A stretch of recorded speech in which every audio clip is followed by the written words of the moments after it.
This is my 1973 Honda CL350, and I'm shooting this video because I'm potentially thinking about selling it. Now, so I'm just potentially thinking about selling this because I want to get a trailer. I want to get a foldable trailer because if I keep trying to load bikes in and out of the back of my truck, I'm going to dump one off the edge. It's the anxiety that I get from it is just, it's too much. So either I'm going to sell this to an acquaintance or I'm going to hold on to it and I'll put a whole lot more time into it because I've got a lot of stuff I still want to do to this bike. The biggest thing right here, the only thing that's really not stock on this bike is this hooker 2-in-1, and I'm just an idiot for not painting the entire thing. This looked so good when I was done with it. Polishing this, and obviously the salty air just reclaimed it again. I should have painted the whole thing, so I will repaint that when I get a chance.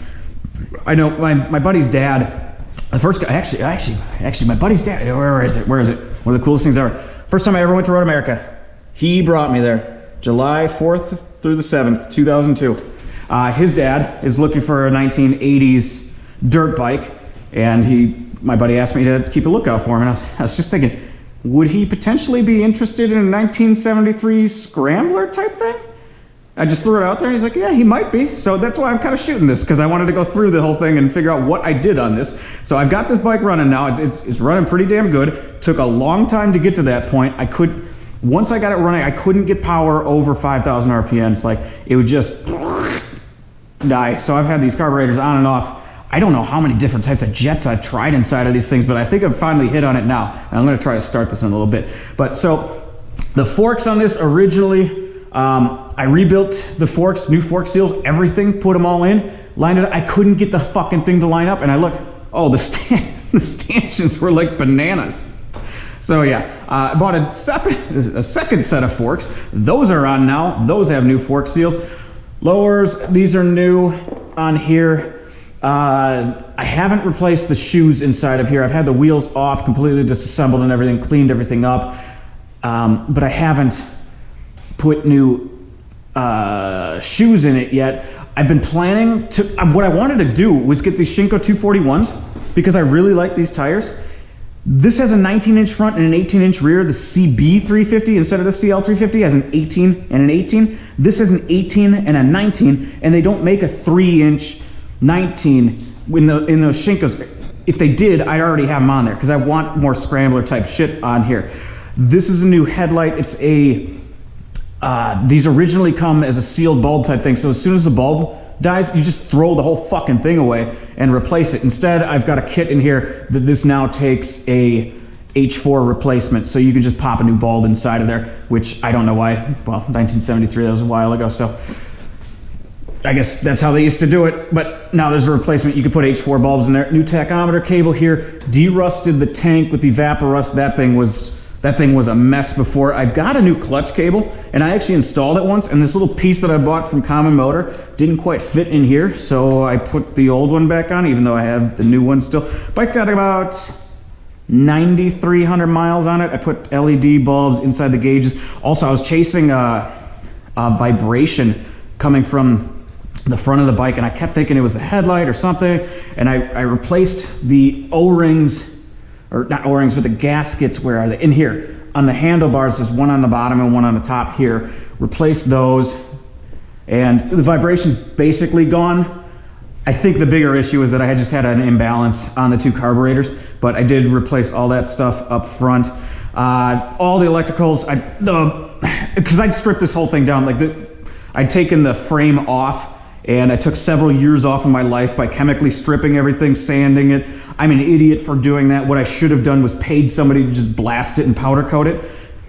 But I didn't, because I said I want to do this all myself, like an idiot. And well, I mean, that's the live and learn part. The coating that I put on here, I sprayed everything rattle can style. The primer's holding up really well. The top coat kind of just falls off in certain places. You can kind of, this side's not that bad. This side will be. I like this stuff. You can see the primer under there. That's holding up. But the top coat really isn't. If you wanted to do it correctly, it should just be redone, blasted, and then painted. But new condenser, regulator rectifier replaced a single regulator rectifier unit replaced the regulator and rectifier on here, which are known failure points. So that went pretty well. And a weird thing on this bike is that if it's under 3,000 RPMs with the standard regulator and rectifier, it's only charging on half, how the stator works, it's only using half the charge to charge the battery. And the common modification that really everybody does with that regulator rectifier unit, it charges all the time, like it should. No idea why it doesn't. God, this looks so good. When I fucking had everything cleaned up like 2 years ago and then just leaving it sitting, everything just gets reclaimed by rust. I've now learned about AC50 and I should have been using that the entire time, but I didn't. One modification I did on here that was kind of a tricky one that I'd never done before. The swing arm, what is it called?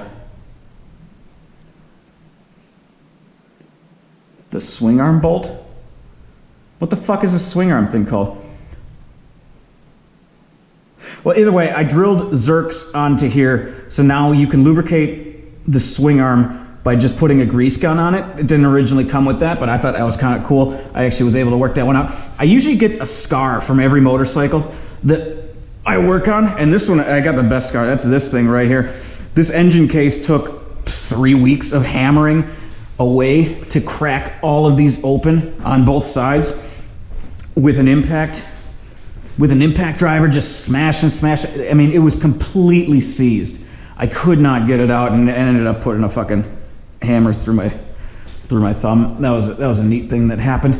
But yeah, the wiring harness, rewrapped that whole thing. I've replaced most of the terminals with new bullet terminals on it. The carburetors, I don't even remember which jets I have in here because I've taken these on and off so many times. That's why they kind of look gross.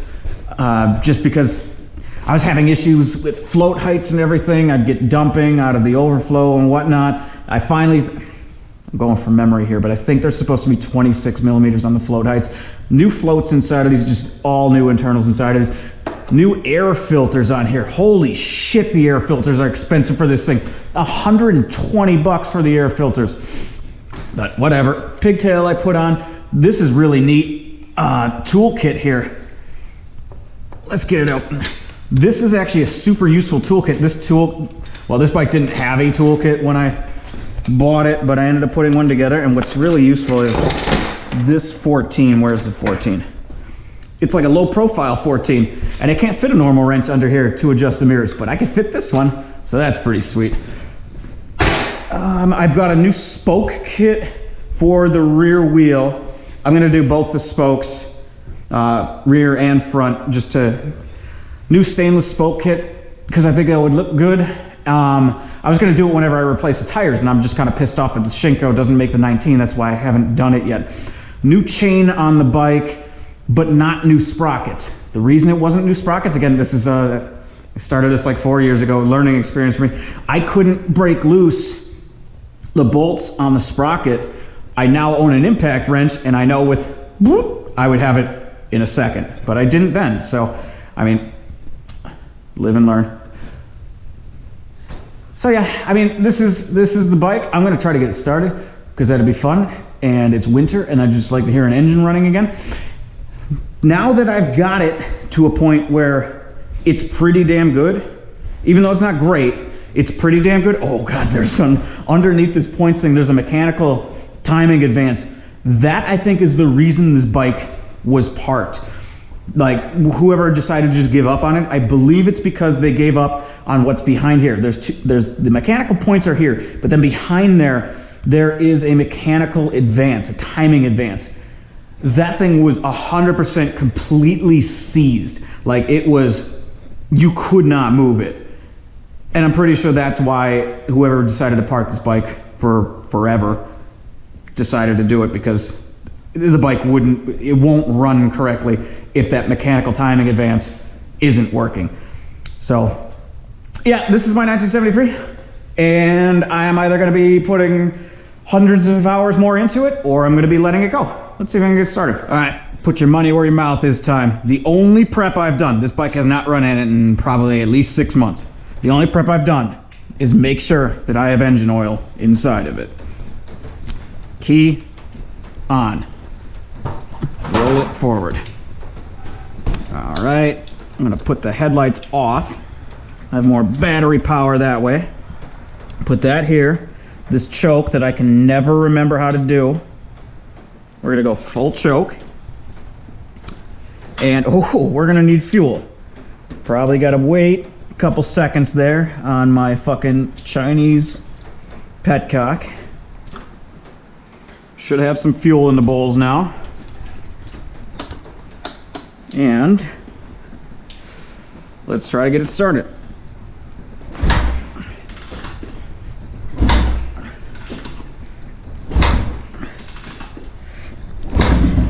Oh, one more. We're there.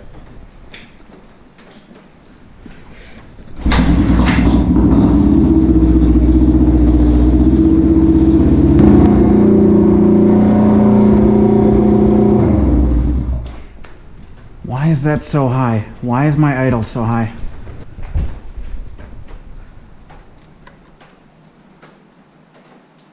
Half.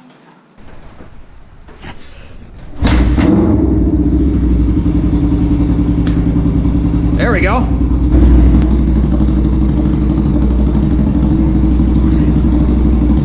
There we go. That's that hum.